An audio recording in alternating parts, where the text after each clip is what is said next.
আগামীকাল থেকে শুরু হতে যাচ্ছে নারদ ভক্তিসূত্র।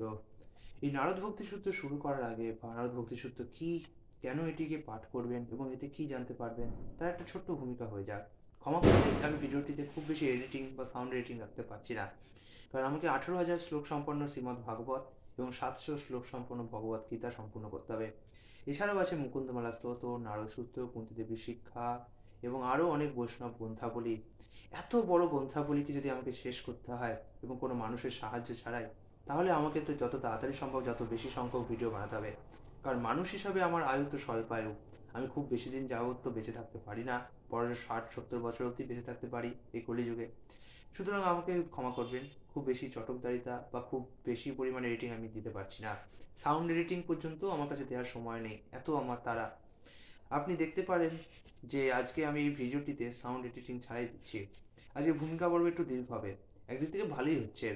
যারা প্রকৃতপক্ষে ভগবত ভক্ত, যারা কোনো মায়ার আবরণে আচ্ছাদিত হতে চায় না, তারাই এই ভিডিওগুলো দেখবে। এতক্ষণ তো অনেকে হয়তো ভিডিও দেখে চলেও গেছে, কারণ ভিডিওতে কোনো বিষয়বস্তু নেই, কোনো সারা রকম চটুদারিত্ব সিনেমার মতো বিষয় উপস্থাপনা নেই। যাই হোক, আর বেশি দেরি না করে চলুন ভূমিকা শুরু করে যাক। বুঝতেই পারছেন বিয়ের মশরুম, এই কারণে বাজি পটকা তো বেশ ভালোই ফুটছে।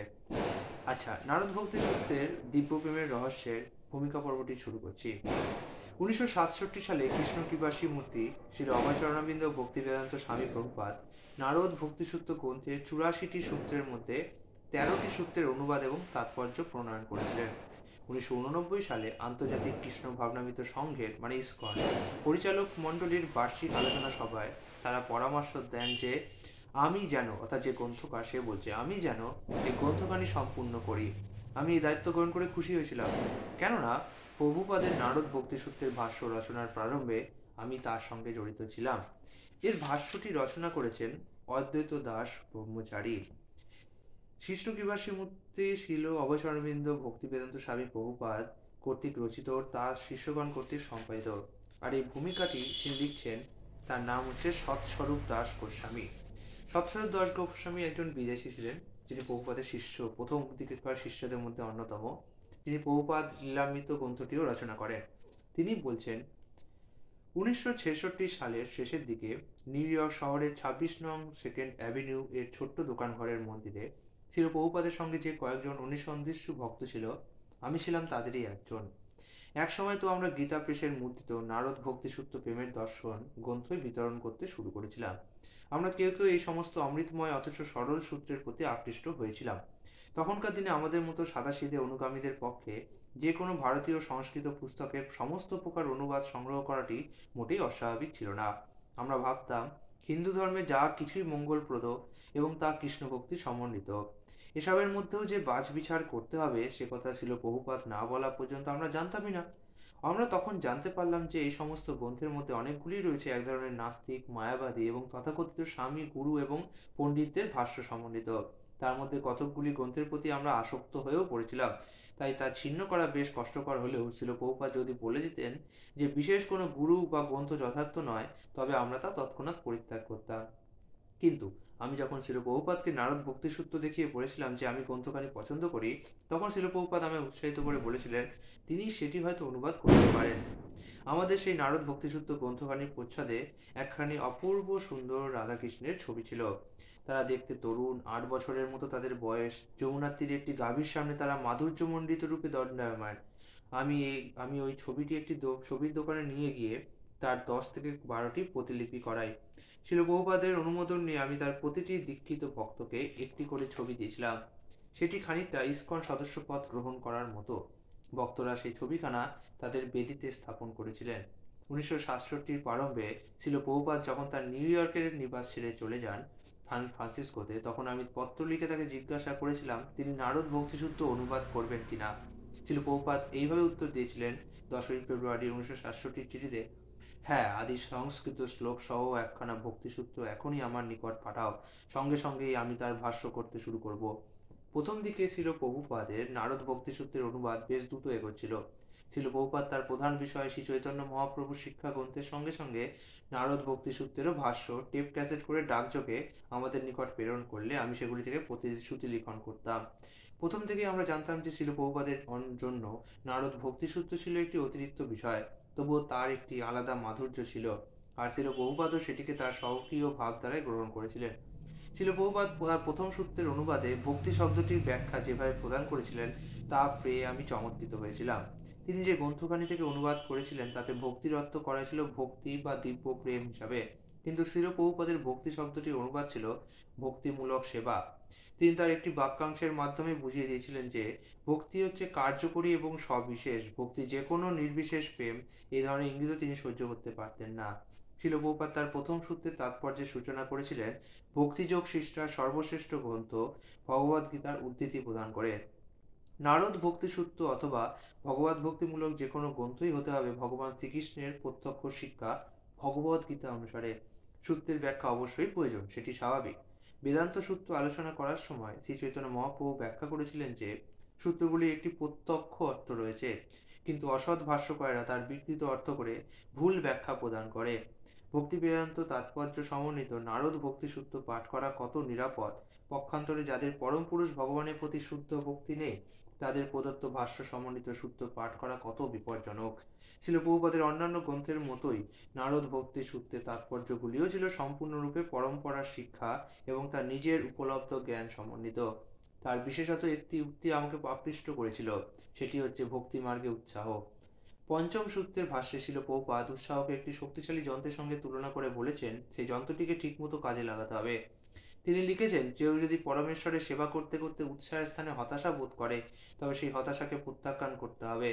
অপক্ষ ভক্ত হিসাবে হতাশার বিপদ সম্বন্ধে আমি অবহিত ছিলাম, যাকে ইস্কনে আমরা বলি তিতিবিরিক্ত। দৃঢ়নিষ্ঠ ভক্ত হতে গেলে আমাদের জিহা সহ অন্যান্য ইন্দ্রিয়গুলি যেমন সংযত করতে হয়, তেমনি হতাশা বা ব্যর্থতা নিয়েও আমাদের শ্রবণ কীর্তন করা উচিত নয়। ছিল প্রভুপাদের নিকট থেকে এই ব্যাপারে শ্রবণ করে বেশ ভালো লাগলো এবং দৃঢ় প্রত্যয়ও লাভ করলাম যে এটি আমাদের নিয়ন্ত্রণের মধ্যেই। অসীম হতাশা তরঙ্গের সামনে আমরা অসহায় নই। আমাদের কেবলই ধৈর্য সহকারে বিধিনিষেধগুলি পালন করতে হবে। তাতেই এমন দিন আসবে একদিন যখন অকস্মাৎ আমরা ভগবত সেবার সর্ববৃত্তি লাভ করতে সমর্থ হব। ছিল প্রভুপাদের নারদ ভক্তি সূত্রে অগ্রগতি সনন্দের লক্ষ্য করতে করতে আমি তার প্রতি যে ব্যক্তিগত আসক্তি অর্জন করেছিলাম তা আমায় স্বীকার করতেই হবে। আমি লক্ষ্য করেছিলাম যে কোনো কোনো ক্ষেত্রে ছিল প্রভুপাদ শ্রী চৈতন্য মহাপ্রভুর শিক্ষায় যে সমস্ত বিষয় উল্লেখ করেছিলেন নারদ ভক্তি সূত্রের মধ্যেও সেগুলি ব্যবহার করেছিলেন। সেটি অবশ্যই খারাপ কিছু নয়। একসময় ছিল প্রভুপাদ ভাবতে শুরু করলেন যে নারদ ভক্তি সূত্র হয়তো কিছুটা প্রয়োজনের অতিরিক্ত, কেননা শ্রী চৈতন্য মহাপ্রভুর শিক্ষা গ্রন্থখানিও তিনি পরম সম্পাদন করেছিলেন। দ্বাদশ সূত্রের তাৎপর্যে তিনি লিখেছেন, পারমার্থিক জ্ঞানের অনেক সদ্গ্রন্থ রয়েছে, কিন্তু সে সমস্তই হচ্ছে কিয়ৎ পরিমাণে ভগবদ গীতা এবং শ্রীমদ্ ভাগবতের অনুপূরক। এমনকি নারদ ভক্তি সূত্রও হচ্ছে ভগবদ গীতার আর সংক্ষিপ্ত সার। সুতরাং ভক্তিযোগের প্রাথমিক পর্যায়ে আমাদের এই দুইখানি দিব্য জ্ঞানের গুরুত্বপূর্ণ গ্রন্থ থেকে শ্রবণ করতে হবে। তাতেই আমার একটু সন্দেহ হয়েছিল। তারপর তিনি যখন সান ফ্রান্সিসকোতে অবস্থান করছিলেন অর্থাৎ 1967-তে, তিনি আমায় একখানি চিঠি লেখেন, আমার আশীর্বাদ গ্রহণ করো। আমি নারদ ভক্তি সূত্র এবং শ্রী চৈতন্য মহাপ্রভুর শিক্ষা গ্রন্থের কিছু মুদ্রিত অংশ দেখলাম। উভয় গ্রন্থই খুব সুন্দর হচ্ছে। আমি মনস্থ করেছি যে আমরা শ্রী চৈতন্য মহাপ্রভুর শিক্ষা সম্পূর্ণ করার পর পুনরায় নারদ ভক্তি সূত্র শুরু করব। নারদ ভক্তি সূত্রে যে বিষয় আলোচিত হয়েছে তা শ্রী চৈতন্য মহাপ্রভুর শিক্ষার মধ্যেও রয়েছে। মহাপ্রভুর শিক্ষার দ্বিতীয় অংশটি তোমার নিকট পাঠিয়েছি। মুদ্রিত কাগজগুলি আমাকে পাঠাতে থাকো। তোমার নিকট থেকে খবর পেলে আমি খুশি হব। তখন থেকেই ছিল প্রভুপাদের নারদ ভক্তি সূত্রের কাজ স্থগিত হয়ে যায়, আর পুনরায় তা শুরু হয়নি। সেটি ছিল গ্রন্থকারের ব্যক্তিগত পছন্দ। শ্রী চৈতন্য মহাপ্রভুর শিক্ষার উপরেই তিনি বেশি মনোনিবেশ করতে চেয়েছিলেন। আমাদের পক্ষে কিন্তু এই ব্যাপারটিকে ভাবা উচিত নয় যে নারদ ভক্তি সূত্র পরিত্যক্ত হয়েছে। নারদ ভক্তি সূত্র সম্পূর্ণ করার ইচ্ছা ছিল প্রভুপাদের ছিল, আর তাই এই কাজে 20 বছরেরও অধিক সময় অতিক্রান্ত হলেও ছিল প্রভুপাদের হয়ে আমরা তা সম্পূর্ণ করতে চাই। এই গ্রন্থ সম্পূর্ণ করার জন্য ছিল প্রভুপাদ সম্পাদিত শ্রীমদ্ ভাগবত, শ্রীমদ্ ভগবদ গীতা, শ্রী চৈতন্য চরিত্রামৃত, ভক্তি রসামৃত সিন্ধু এবং ভাগবতের দশম স্কন্ধ অবলম্বনে রচিত লীলা পুরুষোত্তম শ্রীকৃষ্ণ গ্রন্থের অনুবাদ, তাৎপর্য ও ভাষ্য থেকে প্রয়োজন মতো উদ্ধৃতি দিয়েছি। নারদ ভক্তি সূত্রের বিশেষ চমৎকারিতা হচ্ছে তার সংক্ষিপ্ততা, বিশ্বজনীনতা এবং ভগবান শ্রীকৃষ্ণের পাদপদ্মে সম্পূর্ণ শরণাগতির ব্যাপারে বিশেষ গুরুত্ব আরোপ করা। এর সূত্রগুলি তেজস্বী, সহজে মনে রাখা যায় এবং প্রচারের ক্ষেত্রে আলোচনা প্রসঙ্গে দৃঢ় নিশ্চয়তার সঙ্গে তা উদ্ধৃত করা যায়। ছিল প্রভুপাদ তার লেখার মধ্যে অনেক স্থানে নারদ ভক্তি সূত্রের উল্লেখ করেছেন। তার মধ্যে শ্রী চৈতন্য মহাপ্রভুর শিক্ষাগ্রন্থে তিনি যে উদ্ধৃতি প্রদান করেছেন সেটি নিম্নে উদ্ধৃত হলো। নারদ ভক্তি সূত্রে বলা হয়েছে যে ব্যক্তি কৃষ্ণ ভক্তি অর্জন করে, শ্রীকৃষ্ণকে উপলব্ধি করার জন্য দৃঢ় প্রত্যয় সম্পন্ন হয়, ভগবানের কৃপায় অতি সত্বর তার সেই বাসনা পূর্ণ হয়।